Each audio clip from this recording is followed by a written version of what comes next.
बुढ़ापे की दवा। अरे मम्मा, क्यों बर्तन धो रही हो? कितनी सर्दी पड़ रही है।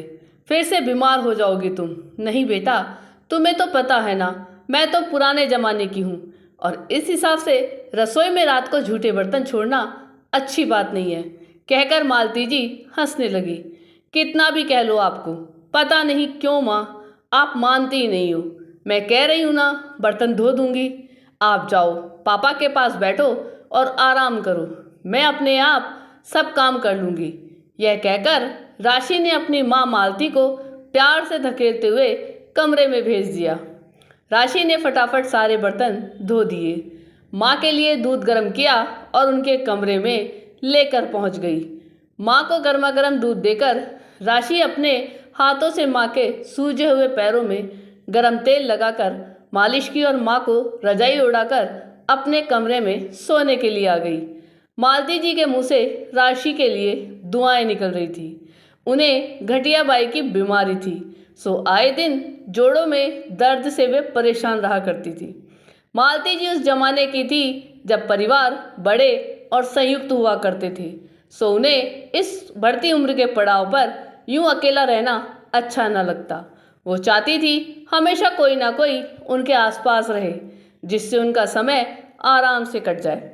मालती जी के दो बेटियां और एक बेटा था, जो नौकरी के सिलसिले में विदेश रहा करता था, और बड़ी बेटी अपने परिवार के साथ मुंबई रहती थी। बेटा बहू का साल में एक आध बार ही भारत आना जाना होता था। दोनों बेटियां विवाहित थी, सो मालती जी अपने पति के साथ अकेले ही रह रही थी। मालती जी को अपने हाथ से ही खाना बनाने में संतुष्टि होती थी। घर के बाकी कामों के लिए वह नौकरानी का सहारा ले लेती थी, परंतु खाना वह खुद अपने हाथों से ही बनाया करती थी। राशि एक मल्टीनेशनल कंपनी में जॉब किया करती थी। शनिवार रविवार की छुट्टी होने पर वह रविवार माँ के पास आ जाया करती थी। हर हफ्ते माँ के पास आने की एक वजह यह भी थी, यदि वह माँ के पास नहीं आती थी तो माँ को एकाकीपन से डिप्रेशन की समस्या बढ़ जाती थी। आज फिर रविवार का दिन था। मालती जी राशि का इंतजार कर रही थी कि अचानक फ़ोन बजा और राशि ने कहा, मम्मा, आज मुझे बहुत ज़रूरी काम है। इस सिलसिले में कहीं जाना पड़ रहा है, तो आज मैं आपसे मिलने नहीं आ पाऊंगी।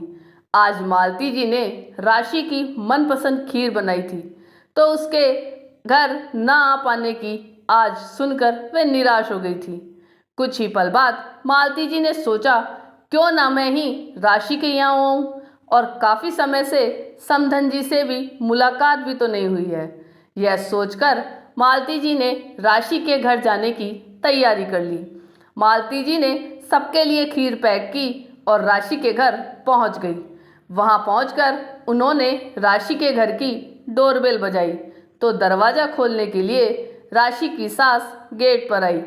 उनके पैर पर प्लास्टर देखकर मालती जी दंग रह गई। वे मन ही मन यह सोच रही थी कि राशि ने इस बारे में उन्हें कुछ क्यों नहीं बताया। राशि की सास अपनी समधन को देखकर बहुत प्रसन्न हुई और उन्हें अंदर ले गई। मालती जी ने अपनी और अपनी समधन सुमित्रा जी के लिए कॉफ़ी बनाई और दोनों समधन बातें करने बैठ गई। हालचाल पता करने के बाद मालती जी ने पूछा सुमित्रा जी से, और समधन जी कैसी कट रही है? आपके घर में तो दो दो बहुएं और बच्चे हैं। आपका तो हर दिन परिवार में हंसते खेलते ही बीत जाता होगा, और एक मैं हूँ कि हर दिन मुझे बिना बच्चों के अकेले ही बिताना पड़ता है। मालती जी की यह बात सुनते ही सुमित्रा जी की आंखों में नमी आ गई। खुद पर नियंत्रण कर वह बोली, नहीं बहन जी, जैसा आप सोच रही हैं ऐसा नहीं है।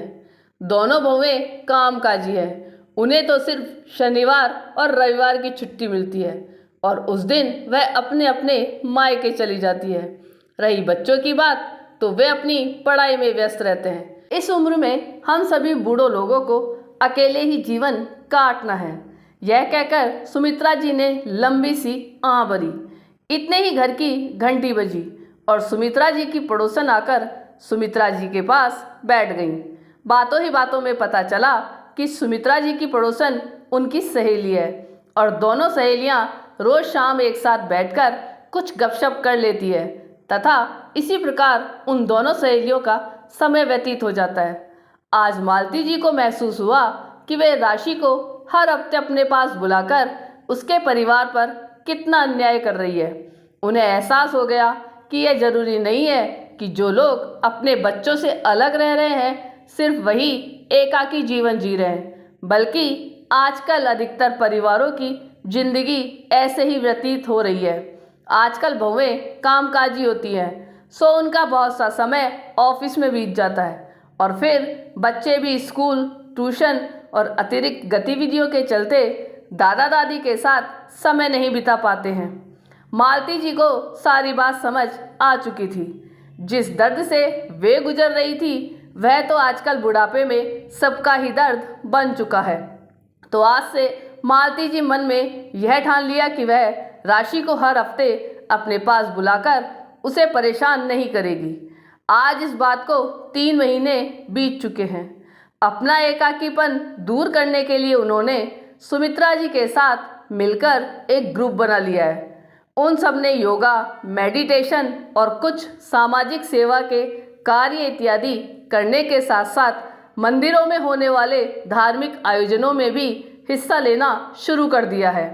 कई वर्षों पहले की जिम्मेदारियों के चलते उनके अपने कई शौक जैसे बुनाई, कढ़ाई, बागवानी पर तो जैसे विराम लग गया था। वे सभी शौक दोबारा जागृत कर मालती जी एक नए सिरे से अपनी जिंदगी जी रही है। राशि की माँ और सासू माँ दोनों ही जिंदगी खुशहाल हो गई है और ना ही अब उसे हर हफ्ते माँ के यहाँ जाने की जरूरत पड़ती है। साथ ही साथ मालती जी की डिप्रेशन की दवाइयाँ भी छूट गई है।